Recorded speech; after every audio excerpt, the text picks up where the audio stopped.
Hello అండి, నమస్తే. Welcome to Devi smart kitchen. ఈరోజు వీడియో వచ్చి మిరపకాయ బజ్జీ అండి. వర్షాకాలంలోనే కాదు, ఏ సీజన్లో అయినా సరే ఈ మిరపకాయ బజ్జీని మనం ఈవినింగ్ స్నాక్స్గా తినాలనుకున్నప్పుడు చాలా ఈజీగా ప్రిపేర్ చేసేసుకోవచ్చు.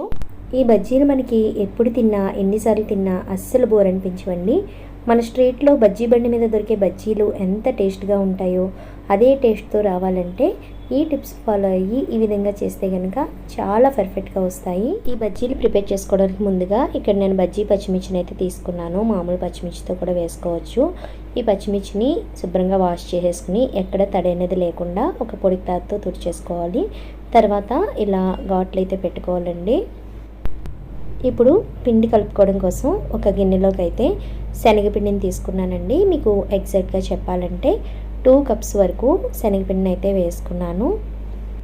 ఇప్పుడు ఇందులోకి ఒక పావు టీ స్పూన్ వరకు బేకింగ్ సోడాని, 2 టీ స్పూన్స్ వరకు వరిపిండిని వేస్తున్నాను. వరిపిండి వేయడం వలన బజ్జీ అనేది పైన క్రిస్పీగా ఉంటుంది. అలాగే టేస్ట్కి తగ్గట్టు సాల్ట్ని యాడ్ చేసుకుని ఒకసారి ఈ పిండిని మొత్తం కూడా బాగా కలుపుకొని తర్వాత గ్రాడ్యువల్గా వాటర్ యాడ్ చేసుకుంటూ ఈ పిండిని అయితే మనం ప్రిపేర్ చేసుకోవాలి. బజ్జీలు ఎన్ని తిన్నా కానీ డైజెషన్ ప్రాబ్లమ్స్ ఏమీ రాకుండా ఉండాలంటే కొద్దిగా ఇందులోకి వామును అయితే యాడ్ చేస్తున్నానండి. అలాగే బజ్జీలు మంచి కలర్ఫుల్గా రావడం కోసం కొద్దిగా పసుపుని కూడా యాడ్ చేసుకుంటున్నాను. పిండి అనేది ఈ కన్సిస్టెన్సీలో అయితే ఉండాలి.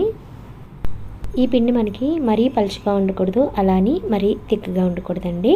మనం పిండి కలుపుకున్న తర్వాత బజ్జీని పెట్టి చూస్తే బజ్జీ నుంచి పిండి జారిపోకుండా ఉంటే కనుక అది పర్ఫెక్ట్ కన్సిస్టెన్సీ అనుకోవచ్చు.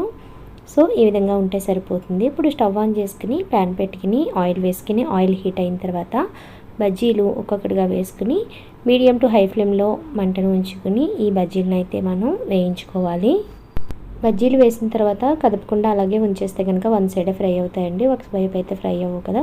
సో ఇలా కదుపుకుంటూ ఫ్రై చేసుకోవాలి. ఇవి మంచి గోల్డెన్ షేడ్లోకి వచ్చిన తర్వాత ఒక ప్లేట్లోకి తీసేసుకుని మిగిలిన బజ్జీలను కూడా ఇదే విధంగా వేసుకోవాలి.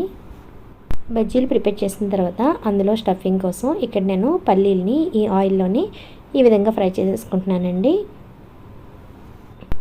ఇక్కడ నేను సింపుల్గా స్టఫింగ్ పెట్టుకోవడం కోసం కట్ చేసిన ఉల్లిపాయలు, అలాగే ఇందులోకి కొద్దిగా కొత్తిమీరని, మనం వేయించి పెట్టుకున్న పల్లీలని, వీటన్నిటిని కూడా ఒకసారి బాగా మిక్స్ చేసుకుని మనం ఈ బజ్జీలని ఈ విధంగా హాఫ్కి కట్ చేసుకుని ఆల్రెడీ నాట్ పెట్టుకున్నాం కదండి, ఇలా మధ్యలో హాఫ్కి కట్ చేసుకుని ఈ స్టఫింగ్ని అయితే ఇందులో పెట్టుకోవాలి. స్టఫింగ్ పెట్టకపోయినా కూడా బజ్జీలు అనేవి చాలా టేస్టీగా ఉంటాయి. కాకపోతే ఇలా పెట్టుకుని తినడం వలన ఇంకా మరింత టేస్ట్ అనేది పెరుగుతుందన్నమాట. ఇలా అన్నిటిలో కూడా స్టఫింగ్ పెట్టేసిన తర్వాత చివరిగా నిమ్మరసం పిండుకొని తింటే చాలా చాలా బాగుంటుందండి. తప్పకుండా ట్రై చేసి చూడండి. ఇంతేనండి, వేడి వేడి మిరపకాయ బజ్జీ అయితే మనకి చాలా ఈజీగా రెడీ అయిపోయింది కదా. ఈ వీడియో కనుక మీకు నచ్చినట్లయితే తప్పకుండా లైక్ చేయండి, షేర్ చేయండి, కామెంట్ చేయండి. అలాగే మన ఛానల్ని సబ్స్క్రైబ్ చేయండి. Thanks for watching.